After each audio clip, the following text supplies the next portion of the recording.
자, 제가 읽어드리겠습니다. 10절부터. 내가 주 안에서 크게 기뻐함은 너희가 나를 생각하던 것이 이제 다시 싹이 남이니 너희가 또한 이를 위하여 생각은 하였으나 기회가 없었느니라. 내가 궁핍함으로 말하는 것이 아니니라. 어떠한 형편에든지 나는 자족하기를 배웠노니 나는 비천에 처할 줄도 알고 풍부에 처할 줄도 알아. 모든 일, 곧 배부름과 배고픔과 풍부와 궁핍에도 처할 줄 아는 일체의 비결을 배웠노라. 내게 능력 주시는 자 안에서 내가 모든 것을 할 수 있느니라. 그러나 너희가 내 괴로움에 함께 참여하였으니 잘하였도다. 빌립보 사람들아, 너희도 알거니와 복음의 시초에 내가 마게도냐를 떠날 때에 주고받는 내 일에 참여한 교회가 너희 외에 아무도 없었느니라. 데살로니가에 있을 때에도 너희가 한 번뿐 아니라 두 번이나 나의 쓸 것을 보내었도다. 내가 선물을 구함이 아니요 오직 너희에게 유익하도록 풍성한 열매를 구함이라. 내게는 모든 것이 있고 또 풍부한지라. 에바브로디도 편에 너희가 준 것을 받음으로 내가 풍족하니 이는 받으실 만한 향기로운 제물이요 하나님을 기쁘시게 한 것이라. 나의 하나님이 그리스도 예수 안에서 영광 가운데 그 풍성한 대로 너희 모든 쓸 것을 채우시리라. 하나님 곧 우리 아버지께 세세 무궁하도록 영광을 돌릴지어다. 아멘. 4장 1절에서부터 바울은 빌립보 교회 성도들에게 그리스도인의 실제적인 삶, 하나님 나라의 백성으로서 하늘의 시민권을 두고 살아가는 하나님 나라의 백성으로서 실천적인 삶을 어떻게 살아가야 할 것인가를 가르쳐 주었어요. 주 안에 서라, 주 안에서 항상 기뻐하라, 관용을 알게 하라, 아무것도 염려하지 말고 감사함으로 하나님께 아뢰라. 그리고 배우고 받고 듣고 본 바를 생각하고 행하여라. 자, 이러한 것들을 쭉 이야기를 해 주었습니다. 이제 10절부터는 이제 마지막 부분에 왔는데요. 이제 또 다른 이야기를 하고 있습니다. 즉 빌립보 교회의 성도들이 에바브로디도를 통해서 바울에게 재정적 지원을 해준 것에 대해서 감사함을 표현하고 있는 부분이 이 마지막 10절에서 20절 부분입니다. 그리고 21절부터 마지막 3절은 인사고요. 자, 그럼 오늘 우리는 이 10절부터 20절의 말씀을 통해서 좀 3가지를 말씀드리려고 해요. 우선 첫째는 바울의 자족의 비결입니다. 바울이 자족하고 있다고 고백하고 있거든요. 그 비결이 무엇인지를 첫 번째로 말씀드리겠습니다. 10절 우리 같이 읽어보겠습니다. 10절 시작. 내가 주 안에서 크게 기뻐함은 너희가 나를 생각하던 것이 이제 다시 싹이 남이니 너희가 또한 이를 위하여 생각은 하였으나 기회가 없었느니라. 자, 빌립보 교회 성도들을 향해서 항상 기뻐하라, 다시 말하노니 기뻐하라, 이렇게 말했던 바울인데요. 자신도 크게 기뻐한다고 하고 있습니다. 지금 바울은 로마에 있는 감옥에 갇혀 있는 상태입니다. 그 감옥에 갇혀 있는 상태에서 낙심하거나 실망하거나 하고 있는 게 아니라 기뻐하는데 그것도 아주 크게 기뻐하고 있다는 거예요. 오늘 새벽에 들으셨나요? 그 기쁨의 비결은 주 안에서입니다. 주 안에서. 자, 바울이 왜 기쁘냐? 세속적으로 필요한 것들이 다 채워져서 기쁜 것이 아니에요. 바로 빌립보 교회 성도들이 바울을, 자기 자신을 다시 생각해주고 있다는 것. 그래서 다시 자신을 돕고 있다는 것에 대해서 너무나 크게 기뻐하고 있는 겁니다. 그래서 너희가 나를 생각하던 것이 다시 이제 싹이 남이니라고 했는데 이건 다시 살아난다라는 그 의미가 여기 쓰여져 있는 건데요. 마치 봄에 겨울철에 풀이 다 죽어 있다가 봄이 되면 새롭게 새싹이 돋아나는 것처럼 그렇게 빌립보 교회 성도들의 마음속에서 바울을 생각하는 마음이 다시 새롭게 돋아나고 있다는 것이고, 그건 이 빌립보 교회 성도들이 바울을 향해서 가지고 있는 애정, 사랑, 관심, 이것이 다시 싹트고 있다는 거예요. 바울이 감옥에 갇혔다는 소식을 이 빌립보 교회 성도들이 알고 있습니다. 그러니 돕고 싶어도 도울 수가 없는 거죠. 감옥에 갇혀 있으니까. 그리고 그를 위해서 헌금을 모았다고 하더라도 당장 그 헌금을 가지고 바울에게 갈 수 있는 여건도 안 되는 겁니다. 오늘날처럼 뭐 온라인으로 쏴주는 것도 아니고 또 로마에 간다고 하면 비행기 타고 바로 갔다 오고 그런 것도 아니기 때문에 누군가 또 이 큰 금액을 가지고 그곳을 간다는 건 굉장한 위험 부담을 갖고 가야 되는 것이에요. 그런데 이런 상황에서도 빌립보 교회는 바울을 잊지 않았고요. 에바브로디도 기억나십니까? 2장에서 나왔던 디모데와 함께 에바브로디도를 너에게 보내겠다고 했었죠. 그 에바브로디도를 통해서 빌립보 교회에서 모금한 헌금을 바울에게 전달해 주었습니다. 그런데 바울이 이렇게 크게 기뻐하는 이유는, 자, 내가 이제 감옥에 갇혔으니까 난 지금 돈도 없고 아무것도 없고 지금 매우 비참한 상황이다. 그러니 너희들이 나에게 때마침 돈을 가져다 주어서 너무나 기쁘다. 그런 걸 말하고 있는 건 아니에요. 그것 때문에 기쁘다는 것이 아닙니다. 그래서 11절에 4장 11절에 그래서 이렇게 말하는 거예요. 같이 읽어봅시다. 11절. 내가 궁핍함으로 말하는 것이 아니니라. 어떠한 형편에든지 나는 자족하기를 배웠노니. 여기 궁핍이라는 말은 결핍, 가난 뭐 이런 뜻이에요. 로마 감옥에 갇혀 있으니까요. 경제적인 어려움이 있습니다. 여러분, 이 감옥에 갇혔다는 것을 지금 우리 시대에 우리나라의 교도소에 갇혀 있다는 걸 생각하시면 안 돼요. 어떤 범죄자들은 교도소에 있다가 나오니까 먹고 살 게 없어서 감옥에 들어가 있는 게 오히려 더 편하구나. 먹을 것도 주고 다 하니까 편하구나 하고 의도적으로 다시 범죄를 저질러서 다시 감옥에 가는 그러한 사람들이 간혹 있긴 한데 이 당시의 감옥은 그런 감옥이 아닙니다. 인권이 아예 없어요. 그리고 감옥에서 먹을 걸 주지도 않아요. 들은 거는 그런 거예요. 여기는 그냥 가둬놓고 알아서 살라고 한 거예요. 알아서. 그러니 가족들이든 누군가가 먹을 걸 갖다 주지 않으면 그냥 거기서 굶어 죽는 거예요. 이제 그런 감옥입니다. 햇빛도 없고 아무것도 없어요.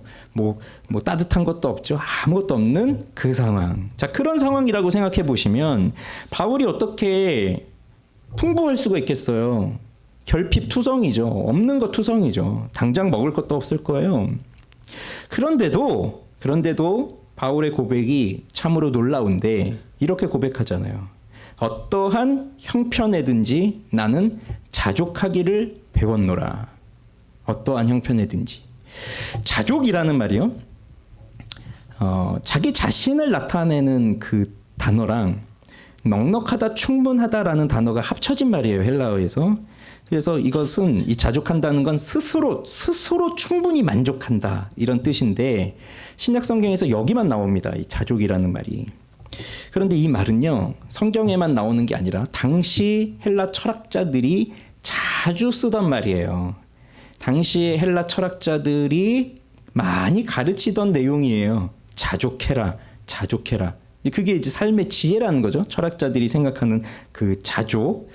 그래서 그들이 말하는 자족은 자기 힘으로, 자기의 의지로 환경을 극복하고, 그래서 어떠한 상황이 있어도, 어떠한 환경이 있어도 자신의 힘으로 그 어려움을 극복하고 거기서 스스로 만족함을 누려라. 이런 것이 당시 헬라 철학자들이 가르치던 자족의 의미였습니다.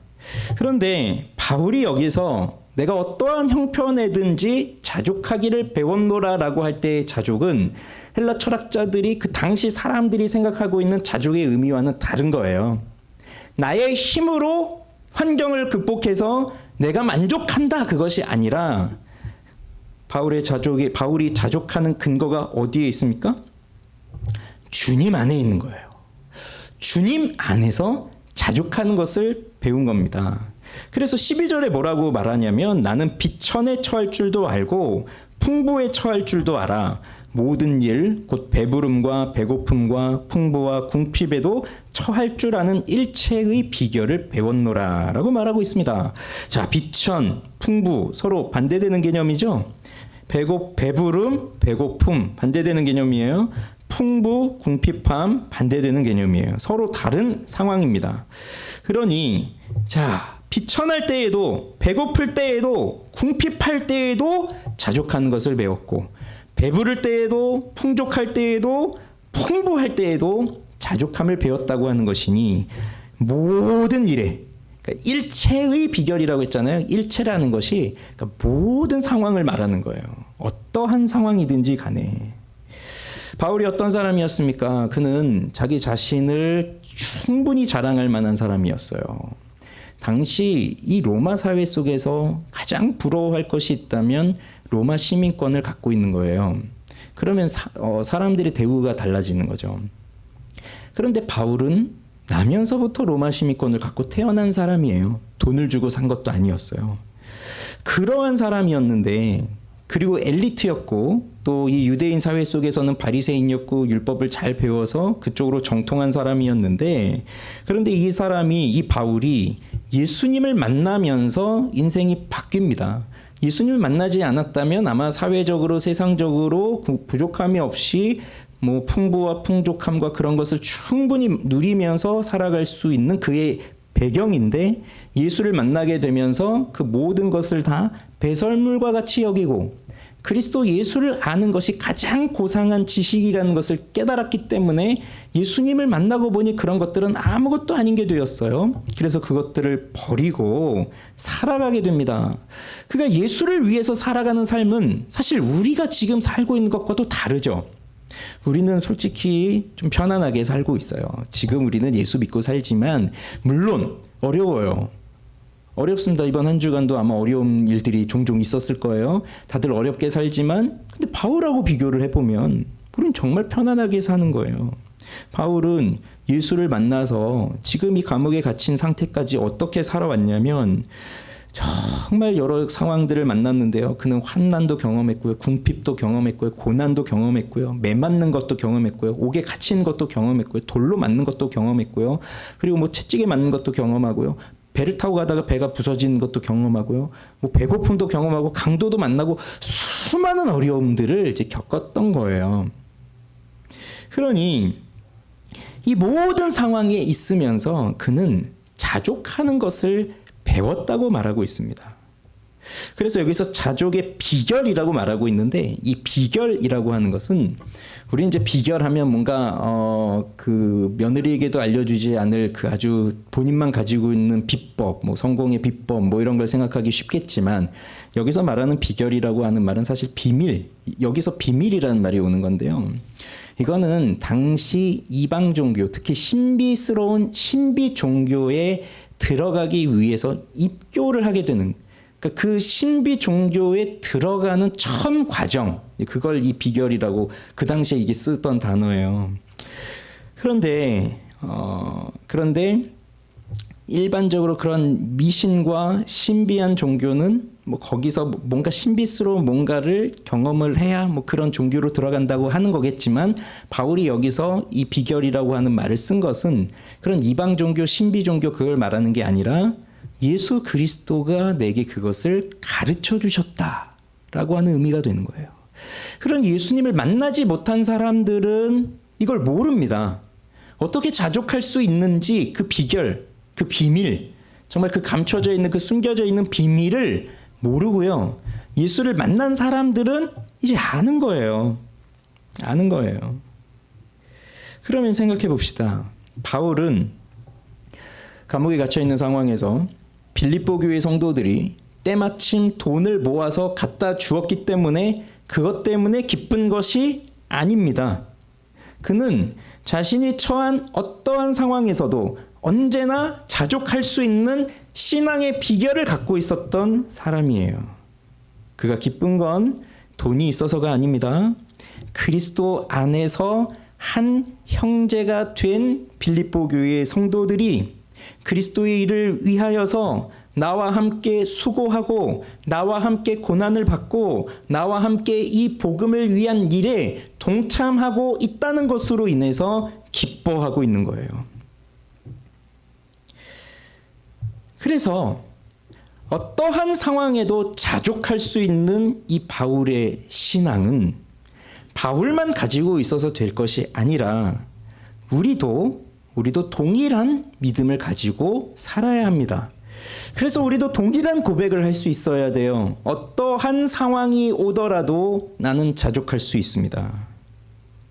내가 돈이 많아서 기쁜 것이 아니라 내가 누리고 싶은 걸 다 누려서 기쁜 것이 아니라, 내가 기도하고 있는 바가 모두 다 응답이 되어서 기쁜 것이 아니라, 내가 가지고 싶은 걸 다 가지고 있어서 기쁜 것이 아니라, 그리스도 안에서 우리 성도들과 함께 주님의 일을 함께 감당하면서 나아가는 그 기쁨으로 자족합니다 하는 것을 가져야 돼요. 이게 우리 믿음이어야 돼요. 그렇다고 예수 믿는 삶이 언제나 가난하고 부족하고 궁핍하고 그런 것만은 아니에요. 오해하지 마세요. 예수 믿는 삶이 언제나 감옥에 가고 뭐 매 맞고 그런 거 아닙니다. 그럴 때도 있지만 어떨 때는 풍족할 때도 있어요. 풍부할 때도 있어요. 우리 삶을 잘 생각해 보세요. 우리가 지금 뭐 수십 년을 살아오면서 어떠한 순간에는 잘 될 때도 있었을 거예요.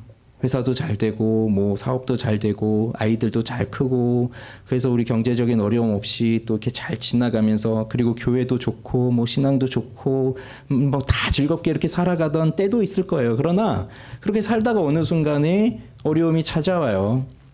아이들이 말을 안 듣고 뭐 회사가 잘 안 되고 사업이 안 되고 경기가 어렵고 경제가 어렵고, 또는 뭐 건강의 위협이, 뭐 나 자신이 아니더라도 우리 가족 중에 누군가가 또 건강이 안 좋고 뭐 다양한 일들이 겹치고 하게 됩니다.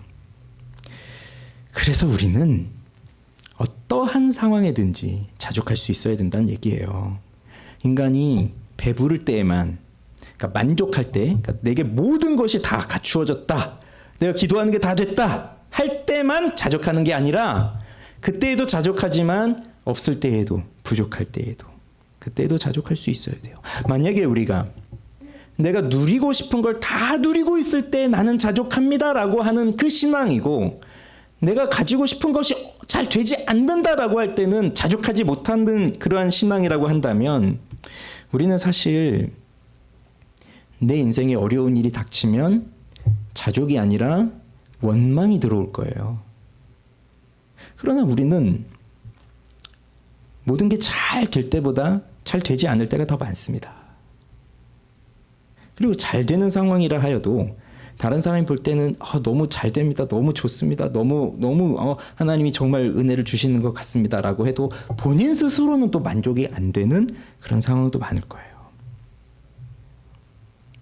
그래서 어떠한 상황이든지 어떠한 환경이든지 자족할 수 있는 것은, 이것은 자기 부인, 자기 십자가를 지고 따라가는 삶에서, 즉 자신의 본성을 거스르는 삶에서 나오는 겁니다. 그냥 살면 절대로 자족할 수 없어요.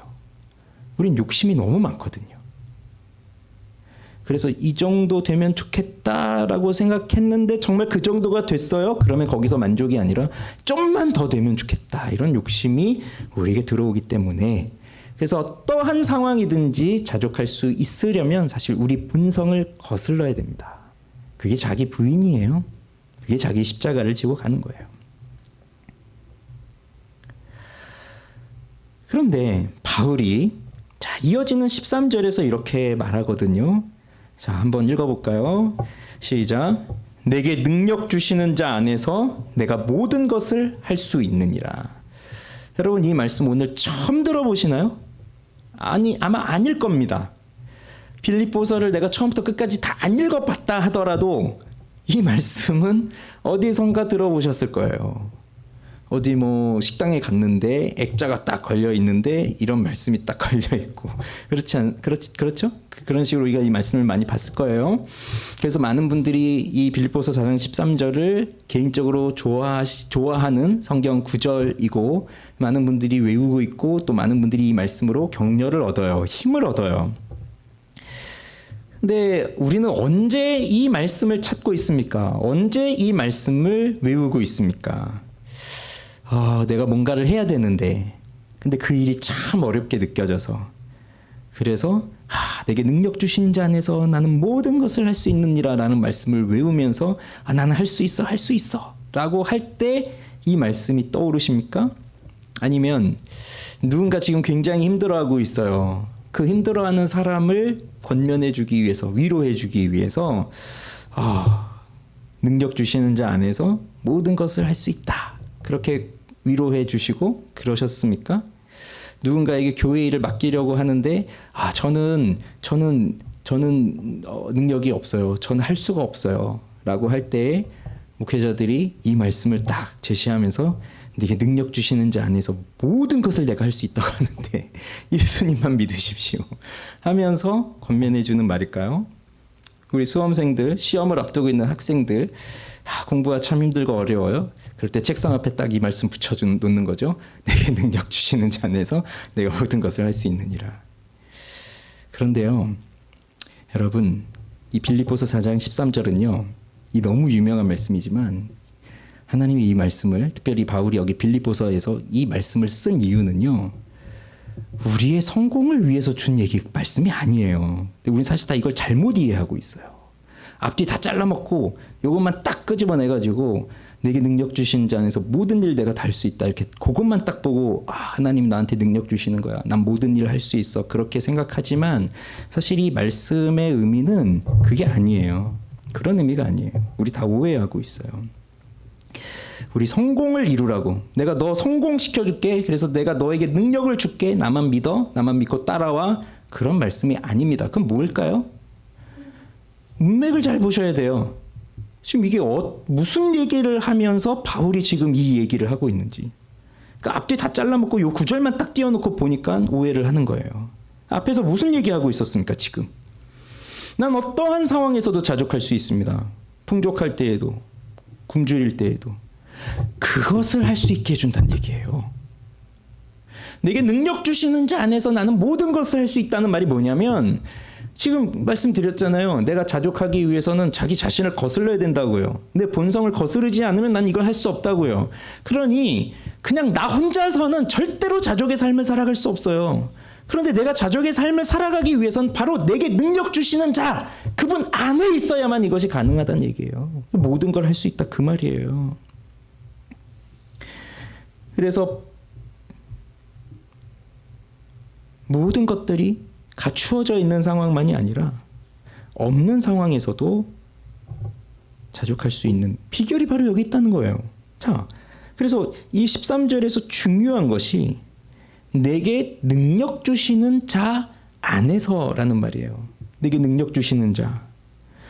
그러면 바울이, 자, 아까 헬라 철학자들은 그 자족한다는 것을 자기 스스로의 힘으로 세상과 이기고 자기 스스로의 힘으로 자기의 의지를 가지고 또 환경을 극복하고 살아가는 것이 자족이라고 했고, 그런 정신이 오늘날까지 쭉 흘러내려오면서 수많은 사람들이 어려운 난관을 극복하기 위해서 자기가 계획을 세우고 굳건한 의지를 가지고 열렬히 그것을 위해서 노력하면서 살아갈 때 나의 이 어려움을 내 힘으로 극복해냈습니다. 자, 이런 사람들의 성공 스토리가 이제 세상 사람들에게 감동을 주고 그걸 보면서 야, 나도 저렇게 살고 싶다, 이런 것을 주지만, 그러나 바울이 말하는 것은 나 혼자서 하는 것이 아니라, 나 혼자서는 할 수 없고요, 내 힘으로 내 의지로는 할 수 없고요, 내게 능력 주시는 자 안에서 그걸 할 수 있다는 거예요.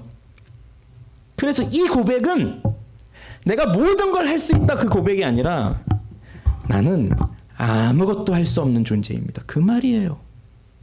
난 아무것도 할 수 없습니다. 내게 능력을 주시는 그리스도 예수 안에 있지 않으면 나는 아무것도 할 수 없는 사람입니다.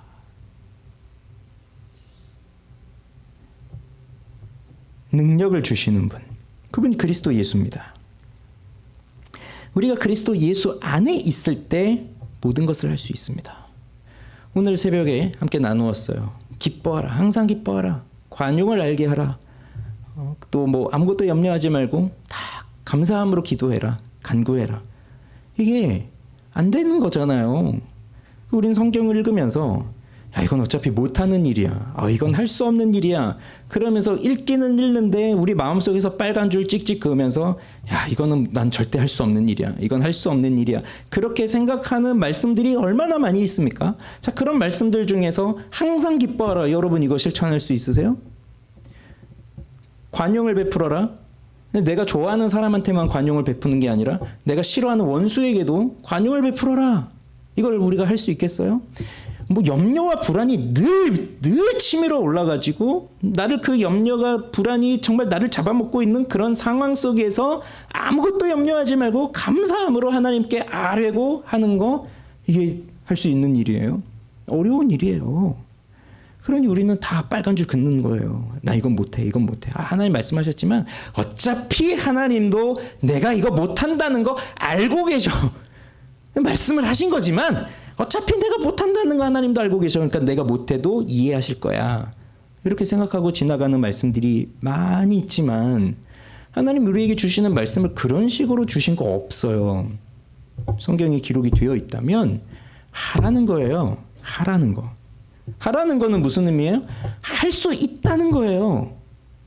어떻게? 그리스도 예수 안에 있을 때 그때는 할 수 있다는 거예요. 우리가 그리스도 예수 밖으로 가면 할 수 없어요. 근데 그리스도 예수 안에 있다면 할 수 있는 거예요. 주 안에서 항상 기뻐할 수 있고 주 안에서 관용을 베풀 수 있고 주 안에서 굳건하게 서 있을 수 있는 거예요. 그럼 주 안에서가 뭡니까? 그리스도 예수 안에서가 뭡니까? 에베소서 2장을 한번 찾아보시겠습니까? 자, 에베소서는 빌립보서 바로 앞에 있습니다. 에베소서 2장 5절부터 한번 보시면, 자, 5절부터 9절을 한번 읽어보죠. 4절부터 읽어봅시다. 4절부터 1절부터 읽으면 좋겠지만 또 시간상 4절부터 한번 9절까지만 읽어봅시다. 긍휼이 풍성하신 하나님이 우리를 사랑하신 그 큰 사랑을 인하여 허물로 죽은 우리를 그리스도와 함께 살리셨고 너희는 은혜로 구원을 받은 것이라.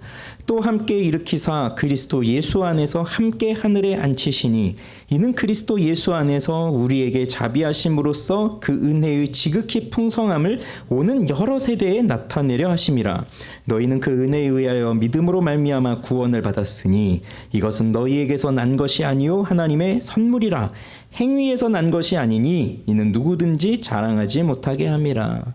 여러분, 이 말씀을 읽으면서 반복적으로 나오고 있죠. 그리스도 예수 안에서, 그리스도 예수 안에서. 또 비슷한 의미가 있다면 그리스도와 함께, 그리스도와 함께. 지금 이것이 반복적으로 나오고 있어요. 그래서 하나님께서 우리를, 허물과 죄로 죽었던 우리를, 공중의 권세 잡은 자를 따르고 있는 우리를 어떻게 하셨다고요? 그리스도 예수와 함께 살리셨고, 그리고 그리스도 예수와 함께 일으키시고 그리스도 예수 안에서 그리스도와 함께 하늘에 앉히셨다. 이걸 말하고 있잖아요. 그러면 그리스도 예수 안에 있다는 건 무슨 의미입니까? 우리가 죄로 인해서 죽었어요. 죽을 것이 아니라 죽어 있는 상태예요. 죽어 있는 상태, 아무런 소망도 없는 상태이지만 하나님께서 그리스도 예수로 말미암아 그리스도 예수 안에서 그리스도와 예수와 함께 우리를 살리셨다는 거거든요. 그래서 나는 이제 살았어요. 근데 살아서 그냥 살아있는 게 아니라 함께 하늘에 앉혀주셨다는 거예요. 우리를, 나를. 그러면 그리스도 예수와 함께 그 하늘에 앉아 있는데 나의 신분이 이제 더 이상 허물과 죄로 죽어 있는 공중의 권세 잡은 자를 따라가서 결국은 하나님의 영원한 심판을 받아야만 하는 그 상태가 아니라 나를 그리스도 예수께서 살려주셨고 그리스도 예수와 함께 하늘에 앉히셔서 지금 하나님의 자녀로서 하나님 나라의 백성, 하나님 나라의 시민으로 지금도 이 땅에서 하나님 나라를 누리면서 살아갈 수 있도록 해주셨다는 얘기거든요. 그게 그리스도 예수 안에 있는 거예요. 그러니 그리스도 예수 안에, 주 안에서, 주 안에서 기뻐합시다, 주 안에서 감사합시다. 이게 우리는 그냥 너무 입에 붙어 있는 말이라서 그냥 수식어처럼, 관용어처럼, 그냥 하는 말처럼 그렇게 되어버렸지만, 근데 이건 굉장히 중요한 의미가 담겨 있는 말이에요. 우리는 그리스도와 함께 하고 있는 겁니다. 예수님과 함께 죽었고, 예수님과 함께 다시 살았어요.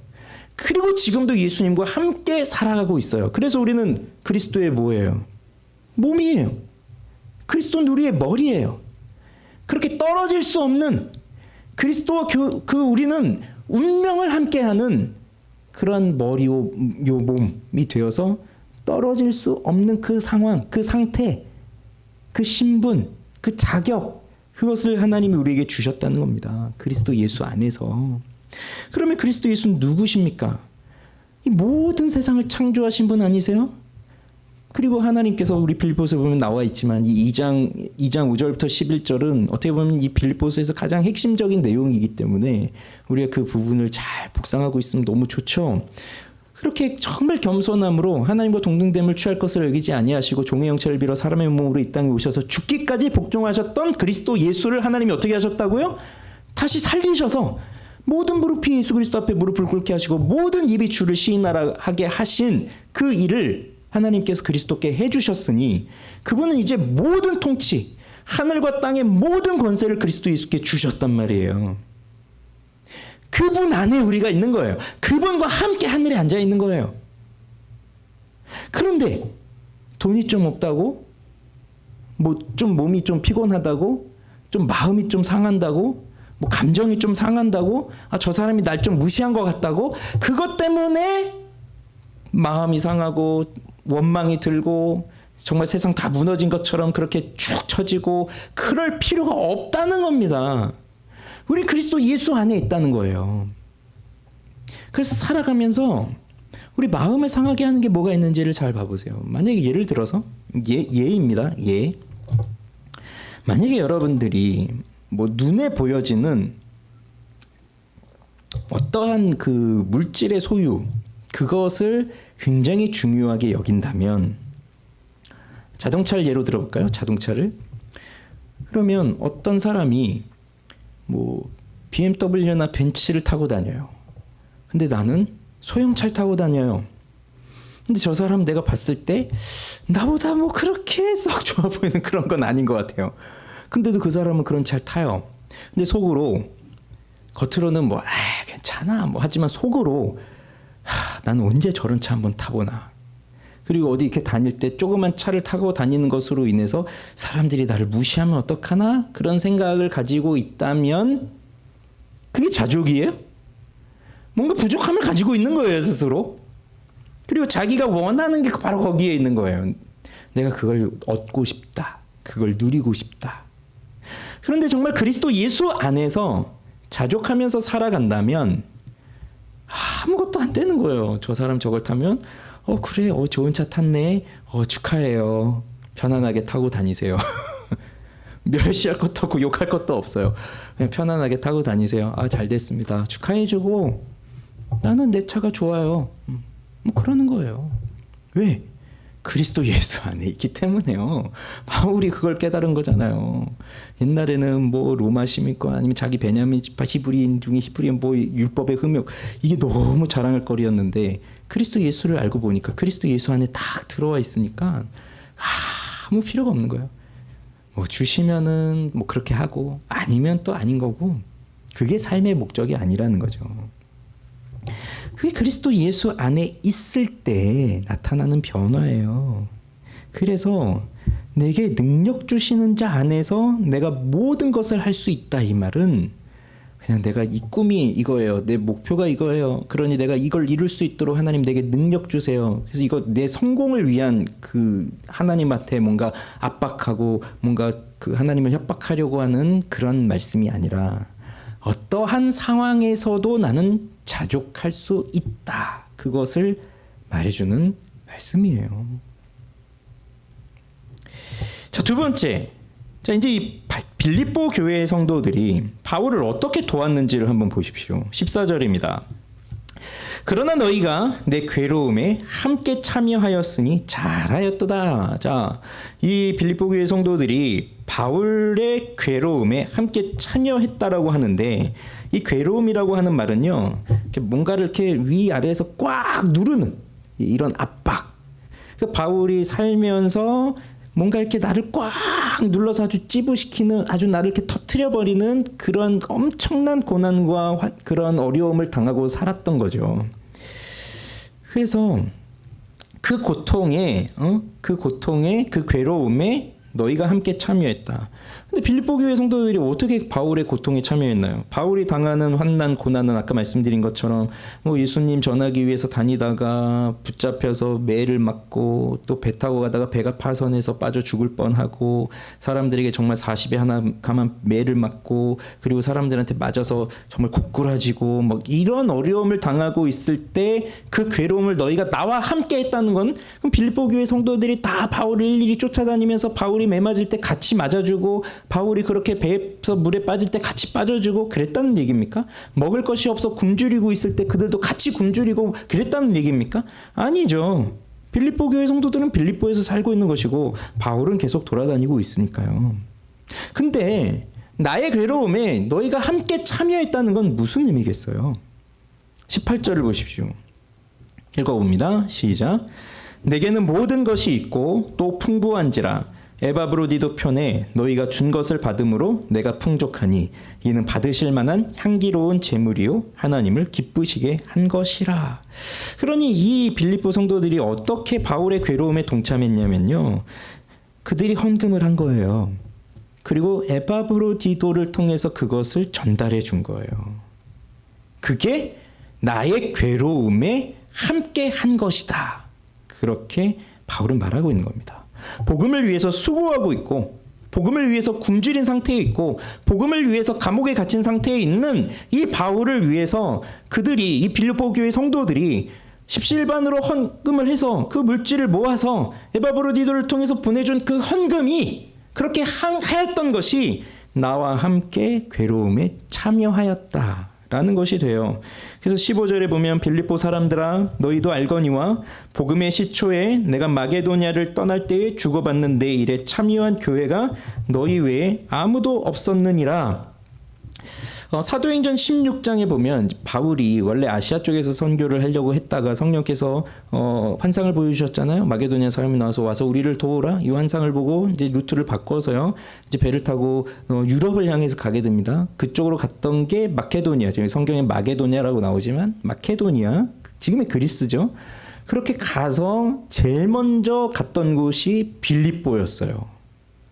거기서 뭐 여러분 잘 아시잖아요. 루디아도 만나고 그 다음에 귀신 들린 자 막 이렇게 고쳐주고 했더니 사람들이 더 막 붙잡아서 때리고 했을 때 바울과 실라가 찬송하니까 옥문이 열리고 자결하려고 하는 그 간수에게 주 예수를 믿으라고 그렇게 하면서 또 전도하고 이제 그랬던 것이 이 빌립보 교회가 세워지는 그 복음의 시초였거든요. 그리고 바울이 빌립보에서 이제 다음 장소인 데살로니가로 이동을 하는데 데살로니가에는 그 유대인들이 너무 극성맞아서 거기서 오래 있지를 못했어요. 그래서 밤에 도망 나오듯이 나와서 베레아로 가고 또 거기 있다가 이제 아테네로 가고 이런 식으로 이제 이동이 되는데 근데 이 빌립보 교회 성도들이 바울이 데살로니가로 가고 하면서도 도와줬다는 얘기예요. 그러니 아무도 내가 이렇게 지금 이런 어려움 가운데 있고 그랬지만 나를 도와준 사람이 없었지만 너희는 나를 도와줬다. 너희밖에 없었다. 나를 이렇게 도와주는 사람들이. 그런 걸 지금 얘기를 하고 있는 거예요. 그래서 그걸 이제 바울이 뭐라고 말하고 있냐면요. 그 15절에 이렇게 말하죠. 내가 마게도냐를 떠날 때에 주고받는 내 일이라고 하고 있어요. 주고받는. 그래서 이 빌립보 성도들이 돈을 모아서 헌금을 해서 바울을 줬잖아요. 근데 이게 그냥 받는, 그러니까 준 것만이 아니라는 얘기예요. 그래서 줬는데 또 그걸로 인해서 받는 것이 되는 거예요. 바울의 입장도 마찬가지죠. 빌립보 성도들이 줬잖아요. 그러니까 받은 거죠. 그러나 자신은 또 빌립보 교회 성도들에게 주는 것이 돼요. 이게 주고받는 일이 됐다는 얘기인데 이거는 이 주고받는다는 말은 오늘날로 치면 이런 겁니다. 이렇게 그 돈을 빌려주고 갚고 뭐 이런 거 그런 거예요. 그래서 일방적으로 주기만 하고 끝나는 게 아니라 서로 주고받는 것이 되는데 빌립보 성도들은 헌금을 했죠. 물질을 줬죠. 그러면 무엇을 받아요? 바울이 뭐 그러면 또 이자를 더 쳐가지고 더 많은 돈으로 갚습니까? 그런 건 아닙니다. 돈으로 받는 건 아니었죠. 그들이 받는 건 영적인 복이에요. 영적인 복. 바울의 입장에서는 교회를 통해서 헌금을 받았어요. 돈을 받았겠죠? 받았어요. 그런데 바울이 전해주는 건 또 뭐예요? 영적인 복이에요. 하나님의 말씀.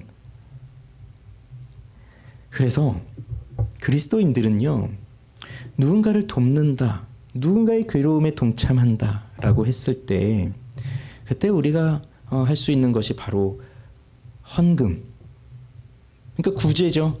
나의 물질을 통해서 그를 돕는 거예요. 그런데 그것이 그걸로 끝나는 것이 아니라 내가 그를 위해서 무언가를 바쳤고 그렇게 구제를 했을 때 이것이 하늘에 기록이 된다는 얘기예요. 장부가 있어가지고 우리 이렇게 주고받을 때 뭐 장부에 다 기록하고 누가 나한테 얼마 꺼갖고 누가 나한테 얼마 빚졌고 뭐 이렇게 했을 때 그럼 이제 누가 갚고 하면 그 장부를 다 쓰는 것처럼 우리가 그렇게 누군가를 도울 때 하늘의 장부가 있어서 그 하늘의 장부에 기록이 되어 있다는 거예요. 그리고 하나님은 우리에게 영적인 축복을 주신다는 거예요. 그래서 그리스도인의 섬김은 주고받는 거예요. 주고받는 거. 그래서 17절에서 바울은 내가 선물을 구함이 아니요 오직 너희에게 유익하도록 풍성한 열매를 구함이다. 그러니까 나는 돈이 필요해. 나한테 돈 좀 보내줘. 그것이 아니었어요. 바울이 원하는 건 너희들이 유익하도록 정말 풍성한 열매를 맺는 거. 이 영적인 복이에요. 이것을 우리 새번역, 지금 우리는 개역개정 성경인데 새번역 성경을 보시면 어떻게 새번역에선 번역을 해놨냐면 너희에게 유익하도록 풍성한 열매를 구함이라. 이 부분을 새번역은 이렇게 번역을 해놓았어요. 나는 여러분의 장부에 유익한 열매가 늘어나기를 바랍니다. 무슨 뜻이죠? 빌립보 교회 교인들이 헌금을 했는데 이 헌금한 것은 하늘에 있는 회계 장부에 다 기록이 되어 있다. 그래서 이거는 하늘에 투자를 하고 있는 것이다. 그래서 뭐 언제도 말씀드렸지만 우리가 그리스도를 위해서 뭔가를 수고하고 섬기고 하는 걸 헌신한다고 말해요. 헌신. 나를 다 바치는 거예요. 근데 이 헌신이 쉽습니까? 쉬우면 헌신이 아니잖아요. 어렵기 때문에 시간도 바치고 물질도 바치고 나의 재능도 바치고 하면서 헌신하는 건데 근데 이게 고생은 아니라는 거죠. 고생은 아니라는 거예요. 해봤자 돌아오지도 않는, 해봤자 될지 안 될지도 모르는 그런 고생이 아니라는 거예요.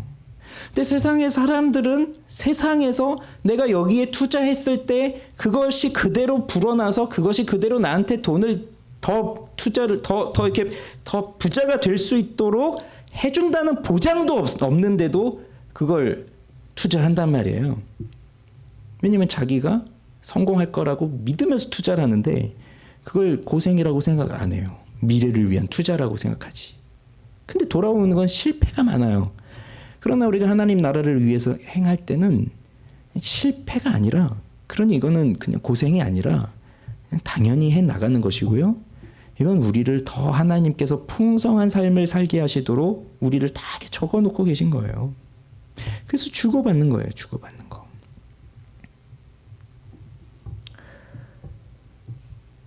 그래서 교회의 섬김은 주고받는 일입니다. 이 말씀을 이제 오늘 준비를 하는데 미국에 있는 어느 이제 우리 아는 후배 목사님이 유학 중인데 페이스북에 자신의 사고가 난 걸 좀 올린 거예요. 경제가 좀 이제 어려워요. 그 유학 생활하고 있다 보니까 그냥 지나쳤거든요. 이 말씀을 준비하는데 어려움이 있으면 도와야지. 지금 계속 이 말씀 있잖아요. 그래서 처음엔 그냥 지나갔다가 오후에 보내줬어요. 좀 보내줬어요. 하늘에 기록이 됐다고 생각을 하고 보내줘요. 그러면 주고받는 거예요. 내가 줬구나. 난 이제 내가 가진 게 줄어들었구나. 그게 아니라 내가 주었구나. 그럼 또 나는 또 받는 거예요. 자, 그걸 이제 18절에 마지막으로 이제 우리가 마지막으로 볼 게 뭐냐면 그럼 이제 어떻게 바울이 이렇게 풍족했고 그렇게 섬겼을 때 정말 놀라운 축복이 뭐냐? 18절을 보세요. 내게는 모든 것이 있고 있다는 건 이미 받았다는 거고요. 그러니까 나는 이제 이미 모든 걸 다 받았고 그 다음에 이제 풍부한지라라고 말하고 있어요. 그래서 난 다 받았다. 그래서 영수증까지 다 써준 거예요. 내가 너한테 이렇게 너가 나한테 돈을 빌려갔지만 네가 다 갚았어. 그래서 이제 그 영수증까지 다 써준 거예요. 그래서 이제 완전히 다 받았다. 그리고 나는 풍부하다. 에바브로디도 편에 너희가 준 것을 내가 받았다. 풍족하니까 이는 받으실 만한 향기로운 제물이요 하나님을 기쁘시게 한 것이다. 이게 중요한 겁니다. 바울은 이걸 뭐라고 말했냐면 하나님께서 받으실 향기로운 제물이라고 말했어요. 그러면 구약의 제사가 생각이 납니다. 구약 시대에는 구약 때는 제사를 드렸어요. 그래서 동물을 가지고 와서 제물을 가지고 와서 뭐 양이든 염소든지 그 동물을 죽여서 하나님께 바쳤죠. 그러면 그걸 이제 번제 같은 경우 이제 그걸 태워 드릴 때 성경이 뭐라고 표현하고 있냐면 하나님이 그 태워 드리는 그 연기를 보면서 흠향하셨다고 해요. 향기. 사실 동물의 사체를 불에 태우는데 그게 그렇게 썩 좋은 냄새가 나진 않을 거예요. 그런데 하나님은 그것을 기쁘게 그 향기롭게 받으셨다고 구약에는 그렇게 표현하고 있어요. 그게 향기로운 제물이 됐다는 거거든요. 그 말은 향기롭지 않은 제물도 있어요. 가인과 아벨이 제물을 드렸는데 아벨의 제물은 받았지만 가인의 제물은 받지 않았잖아요. 가인의 마음 상태가 하나님을 온전히 섬기지 않으니까 그런 사람의 제물은 하나님이 받지를 않으셨어요. 그러니 똑같은 제물을 드려도 향기롭지 못한 제물도 있다는 거예요. 그럼 향기로운 제물은 흠이 없는 제물이어야 되죠. 하나님을 기쁘시게 해드리는 제물이 되어야 되죠. 신약시대 지금 우리는 뭐 이런 제물들을 가져와서 불태우면서 하나님께 드리는 것이 아닙니다. 그러면 우리가 드리는 이 제물은 뭐겠습니까? 바로 이겁니다. 이렇게 헌금을 하고 우리 물질을 통해서 다른 어려운 이들을 돕고 교회를 세우고 하는 이 일들을 하나님은 우리를 드리는 것이라고 보는 거예요. 그래서 헌금 때마다 늘 말씀드리는 것이 하나님은 돈이 필요해서 우리 보고 돈을 내라고 하시는 게 아닙니다. 우리 헌금하는 건 기부가 아닙니다. 기부를 하는 게 아니에요. 뭐 교회에 기부하시는 것도 아니고 하나님께 기부하시는 것도 아니에요. 하나님 뭐가 부족해서요? 하나님이 원하시는 건 우리예요, 우리. 그런데 이 물질이라고 하는 것도 하나님이 주셨고 그러면 우리는 그 하나님이 주신 물질을 볼 때 그 물질에 우리 마음이 가게 되어 있어요. 그러니 그 물질을 하나님께 드린다는 건 곧 나를 드린다는 겁니다. 그랬을 때 하나님은 기쁘게 받으신다는 건데 가장 기쁘게 하나님이 향기롭게 받으신 제물은 누구실까요? 에베소서 5장 2절에 보면 그리스도께서 너희를 사랑하신 것 같이 너희도 사랑 가운데서 행하라. 그는 우리를 위하여 자신을 버리사 향기로운 제물과 희생 제물로 하나님께 드리셨느니라. 하나님이 가장 향기롭게 받으신 제물은 예수 그리스도셨습니다. 자신을 드리신 거예요. 우리도 이렇게 자신을 드릴 수 있어야 한다는 거죠. 그것이 하나님을 기쁘시게 한 것입니다. 사실 이 빌립보 교회, 마게도니아 교회는요, 고린도 후서에 보면 또 언급이 되지만 예루살렘에 어려움이 있고 가뭄이 들고 해서 어려움이 있을 때 헌금들을 했어요. 그런데 고린도는 매우 부자 동네예요. 항구 도시가 있고 지금도 고린도에 운하가 있거든요. 양쪽으로 운하가 있으면서 근데 이 바울 당시에도 그렇게 양쪽에 항구가 있으면서 많은 사람들이 거기에 있었고 그 커다란 신전도 있었고 해서 굉장히 그 상업적으로 번창한 동네였는데 근데 그 고린도 사람들은 헌금을 안 했어요.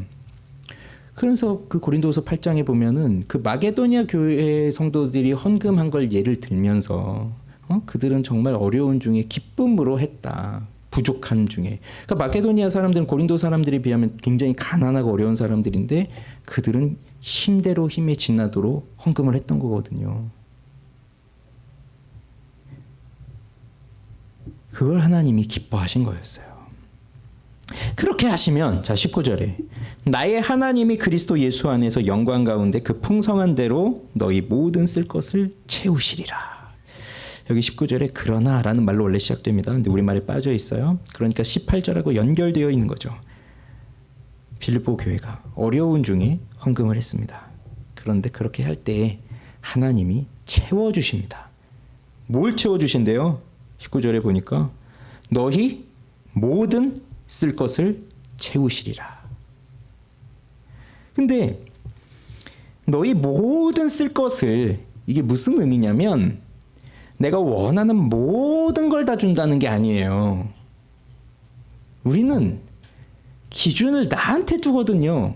그래서 내 기준으로 이게 필요해, 이게 필요해. 뭐 우리 자녀는 이렇게 돼야 돼. 뭐 내 삶은 이렇게 돼야 돼. 내 회사는 이렇게 돼야 돼. 난 연봉 이 정도 받아야 돼. 뭐 이런 걸 이렇게 다 생각하고 있을 때, 아 그럼 하나님이 너희 쓸 것을 다 채워주신다라고 하면 그걸 다 채워주시는구나 이렇게 생각하기가 쉽지만, 이 너희 모든 쓸 것을 판단하시는 분은 내가 아니라 하나님이세요. 그래서 때로는 간격이 차이가 날 때가 있어요. 난 이렇게 원하는데 하나님이 결정하신 건 그게 아닌 거예요. 그러나 믿음 있는 사람은 어떻게 한다고요? 그 속에서 자족한다고요. 만족하는 거예요. 감사하는 거예요. 하나님이 날 이렇게 또 채워주셨구나. 모든 쓸 것을 다 채워주셨구나. 그래서 바울이 감옥에 갇혀 있지만 그는 자족하는 겁니다. 내가 원하는 것을 얻어서가 아니라 하나님께서, 하나님이 결정하신 하나님의 뜻대로 내 모든 것을 채워주신다는 것을 경험했기 때문에, 그리고 그것을 다른 성도들의 도움을 통해서 이렇게 또 베풀어 주신다는 것, 그것을 통해 그들이 믿음의 성장을 이루어가고 있다는 것을 보게 하심으로써 그게 가장 큰 만족이에요. 제가 여러분을 보면서 또 우리 교회를 보면서 무엇이 되면 우리 교회가 가장 만족스럽다고 생각을 하겠습니까? 또 우리 교회의 주인이신 예수님께서는 또 우리 교회를 보시면서 무엇을 보실 때 가장 만족스러워 하시겠어요? 뭐 단순히 사람이 많아지는 것, 여러분 헌금 많이 하셔가지고 뭐 교회 돈이 막 늘어나는 것, 뭐 이것이 가장 기쁜 일일까요? 그것이 아니라 우리 한 사람 한 사람들이 변화되는 거예요. 이걸 억지로 뭐 헌금 좀 하세요, 억지로 누구 좀 도우세요, 이게 아니라 정말 하나님의 은혜를 깊이 받은 사람들은 옛날에는 그냥 내가 뭐가 부족한가, 저 사람이 나한테 뭐 이것 좀 주면 안 되나 이런 생각을 하며 살아왔다면, 이제 복음을 경험하고 나면은 저 사람은 뭐가 부족할까, 난 저 사람에게 무엇을 채워줄 수 있을까, 이렇게 시선이 바뀌면서 그렇게 돕고 섬기는 것이고, 그렇게 할 때 또 나에게도 주어지는 거예요. 그렇기 때문에 우리는 오늘 이 바울을 돕는 빌립보 교회 성도들의 섬김을 보면서 아, 우리도 이렇게 섬겨야 되겠구나, 이걸 다시 한번 생각하게 됩니다. 교회가 약해지고 있잖아요. 오늘날의 한국 교회가 약해지고 있잖아요. 뭐 한 20년 전만 하더라도 한국 교회 성도들이 거의 숫자를 어느 정도로 봤었나요? 우리나라의 4분의 1이 예수를 믿는 사람들이라고 가정을 했으니까 1000만, 많게는 1200만 명까지도 그리스도인이다 이렇게 생각하면서 살던 때도 있었지만, 지금은 아무도 그런 얘기 안 합니다. 뭐 정확하게 통계를 낼 수도 없겠고, 또 통계를 내는 것도 다 이단까지 포함된 통계이겠지만, 지금은 그 누구도 1000만 명? 4분의 1? 그렇게 생각하지 않아요. 이제는 교회에 있던 사람도 교회를 떠나가고 있습니다. 그래서 교회는 점점 줄어들어요. 뭐 교회 숫자는 많아질지 모르겠지만 교인 수는 점점 줄어들어요. 그리고 그 대부분의 교인들은 또 대형 교회로 가죠. 자, 그런 상황 속에서 교회가 왜 약해져 가고 있을까?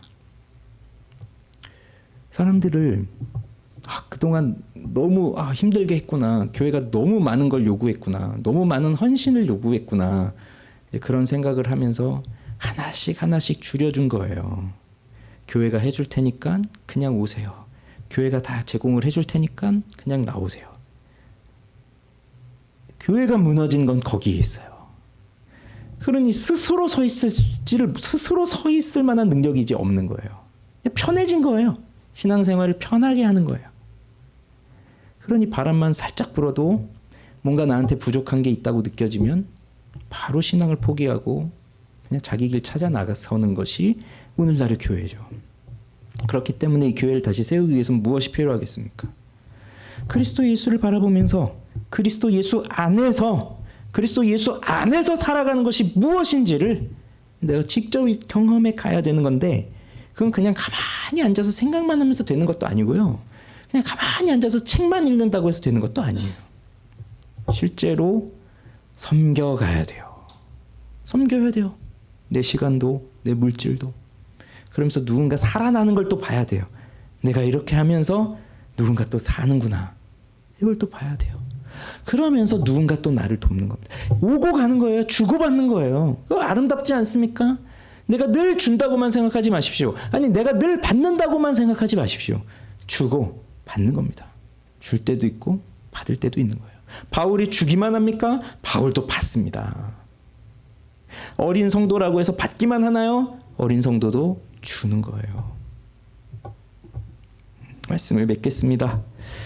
바울이 성령의 인도를 따라서 빌립보에 갔고, 또 성령의 인도를 따라서 빌립보를 떠나서 다른 곳으로 이동해 갔지만, 그렇게 바울과 빌립보 성도들이 짧은 시간 만났지만 바울이 빌립보를 떠났다고 해서 그들의 관계가 끝난 것이 아닙니다.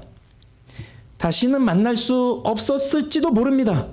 자주 만날 수 없었을 겁니다. 연락하지 못했을 겁니다. 그러나 빌립보 교회 성도들의 마음속엔 늘 바울이 있었고, 바울은 그 마음속에서 예수 그리스도의 심장으로 내가 너희 무리를 얼마나 사모하는지를 하나님께서 증인이시다라고 말할 정도로 그들을 사랑했습니다.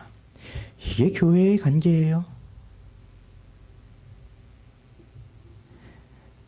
이렇게 살아가는 하나님의 백성들 중에서 어떤 사람이 자기의 이익을 위해서 살아간 사람이 누가 있습니까? 우리는 다 바울이 될 수 없습니다. 또 우리 모두가 다 에바브로디도 같은 사람이 될 수는 없습니다. 바울도 필요하고 에바브로디도도 필요해요. 그리고 이름이 없는 그 무명의 빌립보 교회 성도들도 필요해요. 그래서 이름 없는 누군가에게 유오디아와 순두개를 네가 도와라 이렇게 말하는 것도 그런 사람도 필요한 거예요. 이름이 없는 성도들. 그리고 때로는 우리가 유오디아 순두개처럼 이름이 생명책에 이름이 기록되어 있지만 뭔가 다툼이 생겨서 금이 가고 분열이 생기고 싸우고 이러한 것들도 우리 교회 안에 있습니다. 그렇기 때문에 우리는 생각해야 됩니다. 주 안에서, 그리스도 안에서, 내게 능력 주시는 자 안에서.